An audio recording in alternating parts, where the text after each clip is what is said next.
성경에서는 포도나무를 종종 이스라엘과 그리고 하나님의 백성으로 비유되어 사용되어지는 경우가 많았습니다. 시편 80편 8절에 보니까 주께서 한 포도나무를 애굽에서 가져다가 민족들을 쫓아내시고 이를 심으셨나이다 라고 이스라엘을 포도나무로 비유하셨습니다. 하나님께서는 최고 좋은 포도나무를 애굽에서 가나안 땅으로 옮겨 심으셨습니다. 그리고는 정성을 다해서 그 포도나무를 돌보십니다. 밑거름도 듬뿍 주었습니다. 흐뭇해 하시면서 벌레도 잡아주셨습니다. 정성을 다해서 이 포도나무를 돌봐오시면서 풍성한 열매를 기대하셨습니다. 그런데 정작 포도 수확철이 되었을 때 이 포도나무는 먹을 수 없는 들포도만 잔뜩 맺고 말았습니다. 주인이신 하나님은 너무나도 화가 났습니다. 그렇게 정성을 다해서 돌보았지만 기대하던 풍성한 포도나무의 열매가 아니라 먹을 수 없고 정말 씨어 빠진 들포도 열매만 잔뜩 맺었기 때문입니다. 주인이신 하나님께서는 이것을 베어버리시고 그리고 땔감으로 사용하시고 말았습니다. 우리는 여기서 애굽에서 가져다 심은 포도나무는 이스라엘 백성들을 그리고 들포도를 맺었다라고 하는 것은 하나님의 말씀에 불순종하였다라는 사실을 알게 됩니다. 그리고 포도나무를 베어서 하나님께서 땔감으로 사용하셨다라고 하는 것은 하나님께서 말씀에 불순종한 이스라엘 백성들을 징계하심으로 그들에게 행하셨던 일을 상징적으로 보여주신다는 사실을 알 수 있습니다. 이렇게 볼 때 구약 이스라엘 백성들의 역사라고 하는 것은 불순종과 실패로 점철된 역사였다라고 할 수 있습니다. 하나님께서는 한결같은 사랑과 은혜로 이스라엘 백성들을 대하셨지만 오히려 이스라엘 백성들은 하나님의 말씀에 거역하고 하나님의 은혜를 배반하고 그리고 마지막에는 징계를 받음으로 이 세상에서 참 포도나무가 없어진 것입니다. 이것은 참으로 충격적이지 않을 수 없습니다. 더 이상 열매 맺는 포도나무가 존재하지 않기 때문에 그렇습니다. 그래서 예수님께서는 성전에서 예배드리고 있는 이스라엘 자손들에게 뭐라고 말합니까? 참 포도나무가 너희들은 아니다. 그들이 비록 겉으로는 포도나무처럼 비슷했는지는 모르겠지만 진정한 열매를 맺지 못하기 때문에 참 포도나무가 아니다라고 말씀하십니다. 그러면서 예수님은 자기 자신을 가르쳐서 내가 참 포도나무요 라고 말씀하십니다. 진짜 참 포도나무가 하늘로부터 내려오셨다는 겁니다. 절망 중에 있는 세상에 새로운 소망을 주시고 인간의 참된 가치와 기쁨을 회복시키시는 열매 맺는 참 포도나무가 다시 이 땅에 나타나셨다는 뜻입니다. 이렇게 자신이 참 포도나무임을 선포하신 예수님은 하나님의 뜻에 전적으로 따르는 참 이스라엘이심을 보여주셨습니다. 우리 모두는 이 땅에 이렇게 참 포도나무로 오신 예수 그리스도의 접붙임받은 사람들입니다. 아멘. 농장 주인 되시는 하나님께서는 이렇게 참 포도나무에 접붙임받은 저와 여러분들에게도 풍성한 열매를 기대하고 계신다는 겁니다. 그런데 우리가 어떻게 해야 주인 되신 하나님께서 기대하시는 풍성한 열매를 맺을 수 있을까 하는 이야기입니다. 그 방법은 오직 참 포도나무 되시는 예수 그리스도와 연합되는 일입니다. 오직 예수 그리스도 안에 있는 것뿐입니다. 오늘 본문 7절 말씀 먼저 보겠습니다.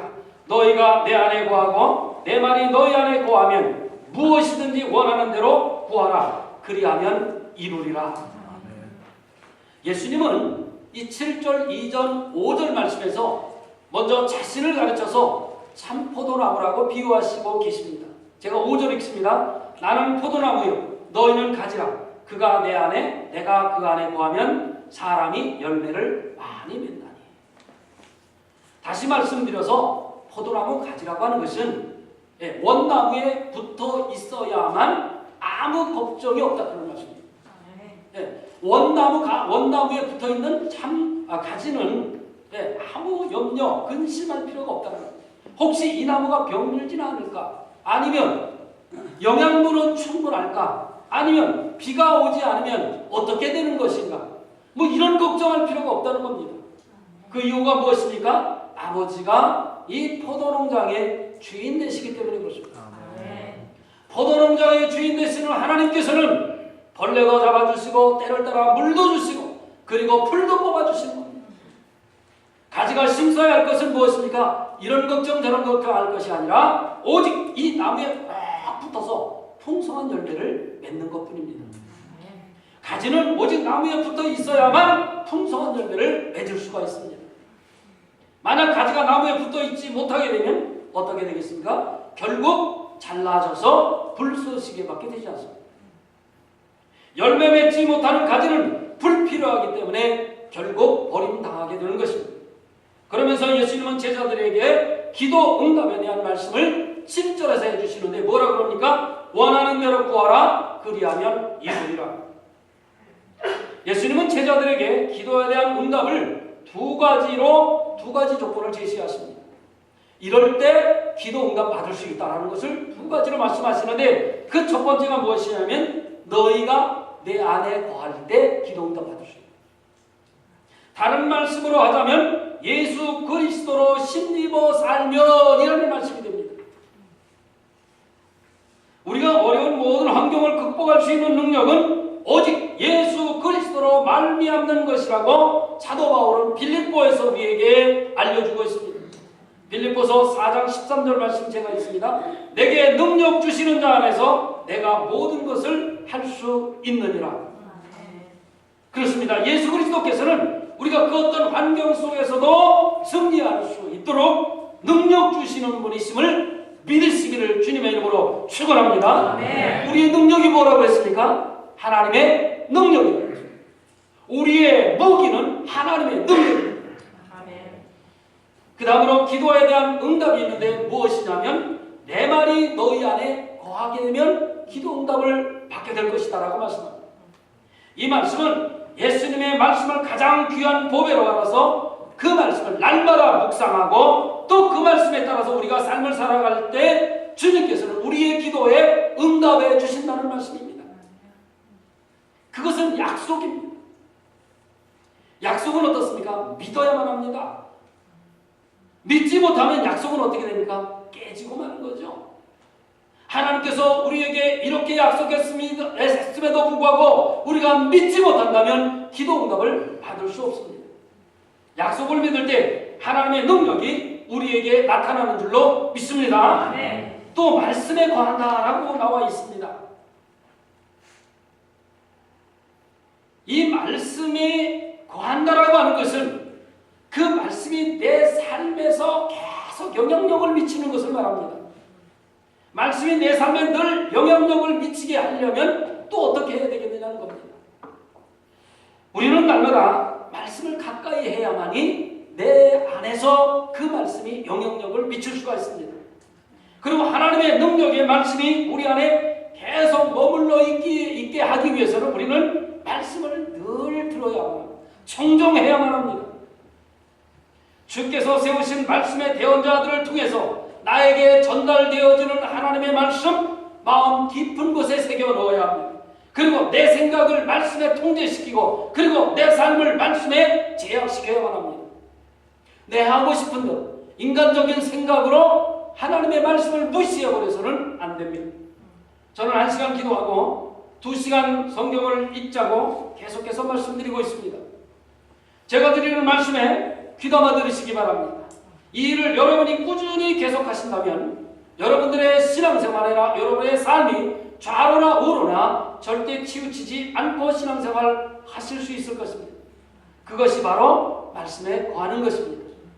다시 본문 8절 말씀 보겠습니다. 너희가 열매를 많이 맺으면 내 아버지께서 영광을 받으실 것이요 너희는 내 제자가 되리라. 우리는 내가 가지고 있는 것 가운데 그 일부를 다른 사람에게 나눠줄 수 있습니다. 예를 들면 어린아이들이 과자 몇 개를 갖고 있습니다. 근데 자기 친구가 옆에 있으면 가지고 있으니 몇 개 가지고 있으니 한두 개 정도 나누어 줄 수 있습니다. 집에 맛있는 음식이 풍성하게 있다면 다른 집사님들을 불러서 음식을 함께 나누어 먹을 수 있습니다. 그런데 나에게 과자가 없다든지 나누어 줄 음식이 없다면 정작 그렇게 하고 싶지만 나누어 주거나 나누어 먹을 수가 없습니다. 과일나무는 자기가 맺은 과일을 창고에 저장해 두었다가 사람들에게 나누어 주지 않습니다. 그렇기 때문에 겨울철 과일나무에는 아무것도 없습니다. 그래서 겨울철 과일나무는 누구에게 열매를 나누어 줄 수가 없습니다. 그러나 날씨가 따뜻해지면 과일나무는 잎이 햇빛을 받아 영양분을 만들어내기 시작합니다. 우리는 그것을 광합성 작용 그렇게 말합니다. 이런 과정을 통해서 과일나무는 우리가 상상할 수도 없는 많은 열매를 맺게 되는 것이고 그 열매를 사람들에게 나누어 주는 것입니다.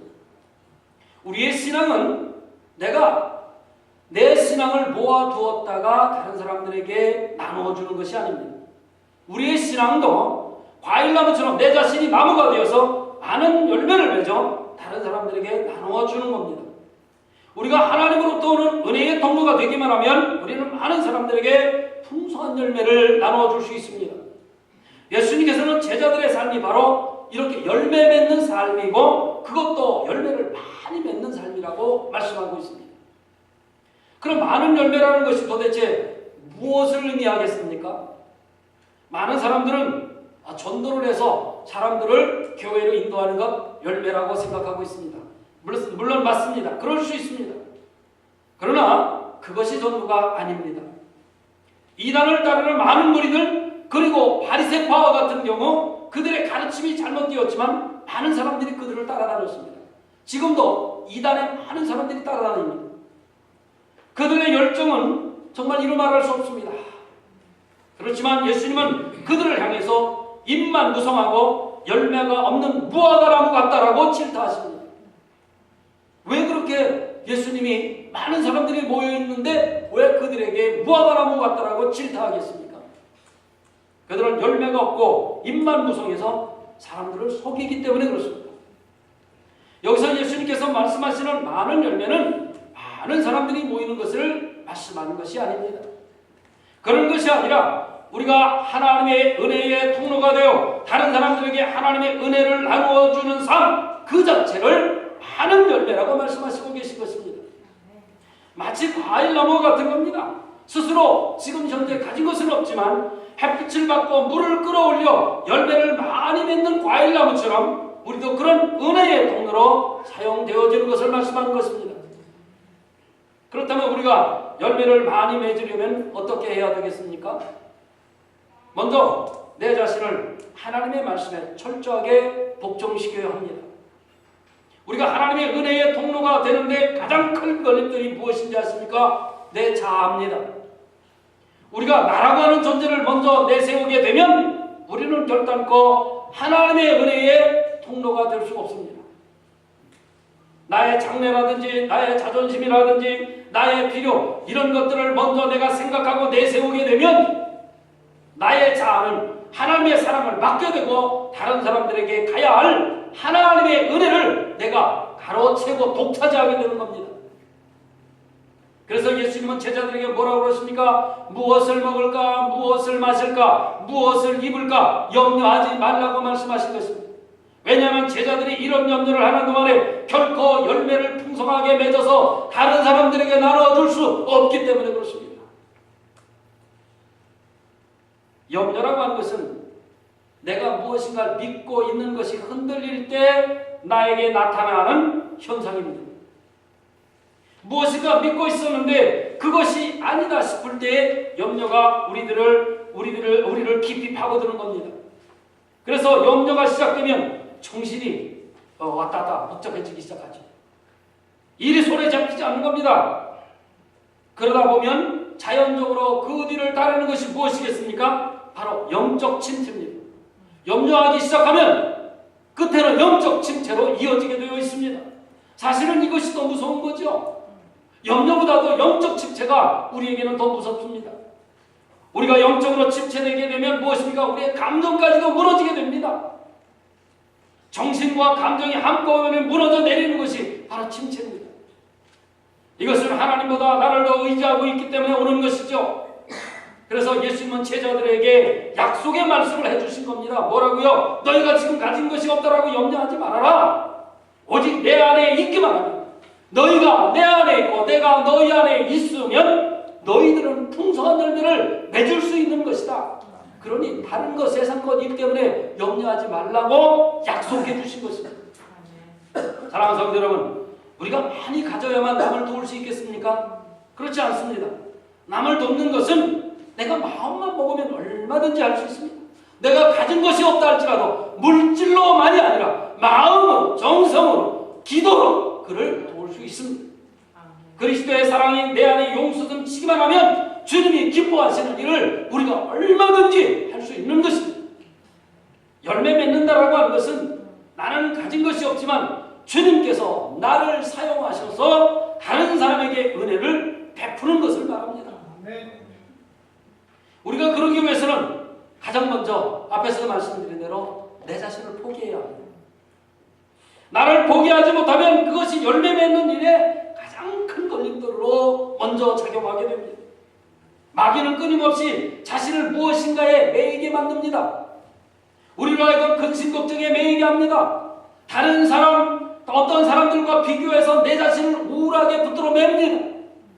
우선 내가 많이 가져야 남을 좋을 수 있다라고 속삭이며 나를 붙들어 맵니다. 그 후에 남을 도와도 늦지 않는다라고 속삭이며 나를 붙들어 매고 있습니다. 그러나 우리가 그렇게 하는 동안에는 많은 열매를 맺을 수 없을 뿐만 아니라 하나님의 은혜의 통로로 사용되어 줄 수 없다는 사실입니다. 열매를 맺는 삶은 나를 완전히 부인해야 합니다. 다른 사람들을 나보다 낮게 여겨야 합니다. 겸손함이 나에게 먼저 있어야 합니다. 낮아지는 것이 나에게 먼저 있어야 합니다. 그래야 참된 열매를 많이 맺을 수가 있습니다. 사실 현실적으로 이렇게 많은 풍성한 열매를 맺을 수 있는 삶 우리 쉽지 않습니다. 말처럼 쉽지 않죠. 하나님께서는 성령님을 통해서 우리에게 보이지 않는 사랑과 은혜를 풍성하게 내려주십니다. 우리는 열매 맺는 나무처럼 그것을 광합성해야 합니다. 그래서 우리의 것으로 만들어야 하고 풍성한 열매를 맺어서 다른 사람들에게 나눠줘야 합니다. 그래서 우리 안에 진리가 풍성하지 않으면, 그리고 성령 충만하지 않으면 다른 사람들에게 은혜 끼칠 수가 없는 것입니다. 나도 소화시키지 못한 것 어떻게 다른 사람에게 나눠줄 수 있겠어요? 내 자신이 먼저 하나님의 은혜로 새로운 사람으로 변화받아야 합니다.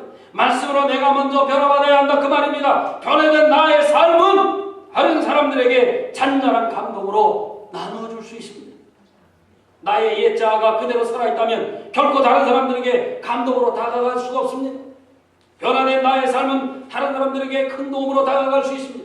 변화받은 나의 작은 관심과 희생, 다른 사람들에게 한평생 지워지지 않는 은혜로 다가가는 것입니다.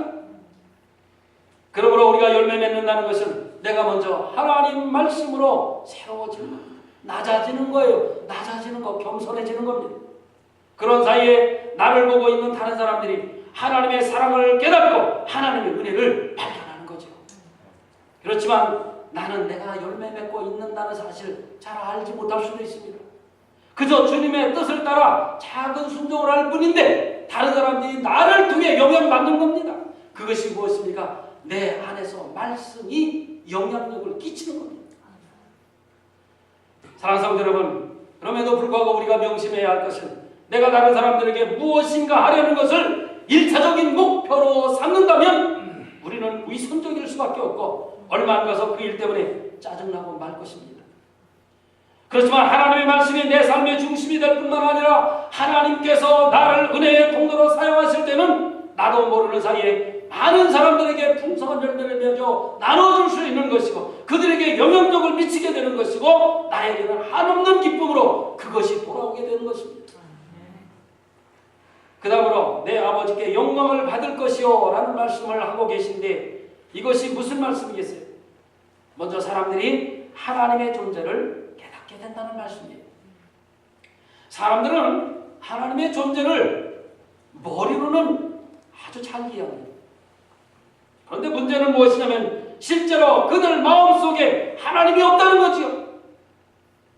그러나 우리가 하나님의 은혜의 통로가 되어 하나님의 사랑이 그들에게 전달될 때 그들의 마음속에 비로소 하나님의 존재가 조금씩 인식되어져 나가는 겁니다. 나는 하나님의 존재를 마음으로 믿지는 못하지만 저 사람의 삶을 보면, 저 사람의 행위를 보면, 저 사람의 그 모든 것을 보면 하나님의 존재를 부인할 수가 없구나. 이렇게 말입니다. 이것이 바로 내가 하나님께 영광 돌리는 것입니다. 그리스도인의 사랑은 다른 사람이 나를 미워하기 때문에, 사랑하기 때문에 그에 대한 보답으로 사랑을 나누는 것이 아닙니다.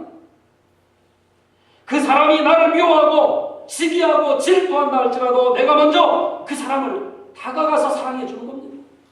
그 이유가 무엇입니까? 하나님께서 나 같은 죄인을 먼저 사랑해 주셨고 찾아와 주셨고 나 같은 죄인을 위해서 예수 그리스도를 보내주셨고 십자가의 대속제물이 되도록 내어주셨기 때문에 그렇습니다.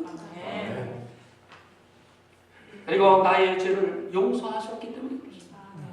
그 사람이 나에게 어떤 반응을 보이면 어떻고 안 보이면 어떻습니까? 상관없습니다. 반응이 있으면 좋겠습니다만은 반응이 없다 할지라도 실망하지 말아야 합니다. 하나님의 백성들이 그렇게 해야 사람들의 마음속에 하나님의 사랑이 자리 잡을 수 있는 것입니다.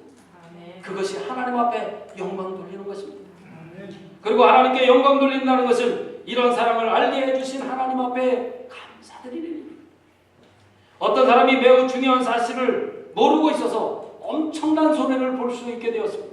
그런데 그것을 안 어떤 누군가가 알려주어서 그 손해를 보지 않았다면 알려준 그 사람에게 얼마나 감사하겠습니까? 내가 만약 그것을 알지 못했다면 엄청난 손해를 볼 수 있었을 텐데 그 사람이 나에게 기쁨해 주므로 말미암아 내가 손해를 보지 않았어. 얼마나 감사한지 모릅니다. 하나님께서는 앞으로 우리들에게 일어날 엄청난 일을 말씀을 통해서 가르쳐 주셨습니다. 그것이 무엇이냐면 심판입니다. 이 심판은 하나님의 뜻대로 살아야 피할 수 있는 것입니다. 하나님께서는 이 심판을 피할 방법도 우리들에게 가르쳐 주셨습니다. 이것을 깨닫게 해주신 분은 성령님이십니다. 그래서 우리로 하여금 새로운 삶을 살게 하신 것이죠. 이 새로운 삶은 영원한 삶, 영생입니다. 영원히 죽지 않는 삶을 말합니다. 이런 아름다운 삶을 살게 하시고 그런 삶으로 초청해 주신 하나님 앞에 감사드리는 것, 이것이 바로 하나님께 영광 돌리는 것입니다. 아멘. 그리고 예수님은 제자들에게 놀라운 말씀을 해주시는데 그들이 예수님의 말씀처럼 행함을 할 때에 그들이 예수님의 참 제자가 될 수 있다라고 말씀하십니다. 그들은 이미 예수님의 제자들이었습니다. 이건 부인할 수가 없습니다. 예수님께서 선택하셨고 뽑으셨기 때문에 이미 예수님은 예수님의 제자들이었습니다. 그러나 주님은 그들이 열매를 많이 맺어야 주님의 참제자가 될 수 있다라고 다시 말씀하십니다. 그들은 분명히 예수님의 제자들이었어요. 그러나 예수님께서는 그들이 참제자됨을 재차 확인하십니다. 예수님을 나의 구주로 고백하고 그분의 가르침을 믿고 결심하면 우리가 분명하게 그분의 제자입니다. 예수 그리스도를 나의 구주로 고백하고 입으로 시인하면 예수님의 제자다, 그런 말씀입니다. 그러나 실제로 예수님을 나의 구주로 고백하고 말씀은 믿지만 그 말씀대로 살지 못하면 그것은 말로만의 제자가 됩니다. 예수님은 우리의 믿음을 보시고 우리를 의롭다 여겨주십니다. 그러나 우리는 믿음을 다시 한번 확인할 필요가 있습니다. 편할 때 예수 잘 믿는 사람이라고 해서 어려울 때 예수 잘 믿는다는 보장이 있습니까? 편할 때나 어려움이 나에게 닥쳐올지라도 변함이 없는 믿음이 진짜 믿음입니다. 좌로나 우로나 치우치지 않는 그런 믿음을 말합니다. 나의 믿음을 확인할 필요가 있습니다. 어떤 사람은 자기가 예수님의 제자라고 입으로 말합니다. 그의 신앙 고백을 들어보면 그럴듯합니다. 그리고 정말 예수님의 제자와 같습니다. 그러나 그의 삶을 들여다보면 엉터리도 그런 엉터리는 없습니다. 오로지 자기주의입니다. 자기밖에 몰라요. 욕심이 한도 끝도 없습니다. 그 사람은 자기 욕심으로 하나님의 은혜의 통로, 구원의 통로, 사랑의 통로를 막 틀어막았습니다. 하나님의 은혜가 다른 사람들에게 전달할 통로가 없어진 것입니다. 이런 사람은 입으로는 주님의 제자인지 모르겠습니다만은 실제로는 주님의 제자가 아닙니다. 오히려 그가 하나님의 은혜의 통로, 구원의 통로, 사랑의 통로를 막은 것에 대해서 책임을 하나님께서 분명하게 물으실 것입니다. 오늘날 우리는 이 시대에 주님의 제자로 부름받은 사람들입니다. 주님은 우리가 이 세상에 대한 은혜의 통로, 구원의 통로, 사랑의 통로로 쓰임받기를 원하십니다. 우리 한빛 장로교회가 이 올림피아드 A 지역에 은혜의 통로, 구원의 통로, 사랑의 통로로 쓰임받기를 원하십니다. 우리 교회가 이 지역에 하나님의 은혜의 문을 활짝 열어야 되겠습니다. 처음에는 아주 작게 사용되어질지도 모르겠습니다. 그러나 점점 그 사용의 폭이 넓어질 것이고 아주 크게 될 것입니다. 나중에는 감당할 수 없는 은혜가 저와 여러분들 그리고 여러분들의 가정을 통해서 또 우리 한빛 장로교회를 통해서 이 지역에 믿지 않는 영혼들, 좌절하고 낙심한 영혼들, 사람들로부터 상처받은 영혼들에게 쏟아 부어질 줄로 믿습니다. 그럼 우리는 진정한 예수님의 제자, 참제자가 되는 것입니다. 이것을 우리 주님께서 저와 여러분들 그리고 여러분들의 가정 그리고 우리 한빛 장로교회에 원하시는 일입니다. 한 주간의 삶이 정말 주님께서 원하시는 주님의 제자의 삶을 사는 저와 여러분들 되시기를 주님의 이름으로 축원합니다.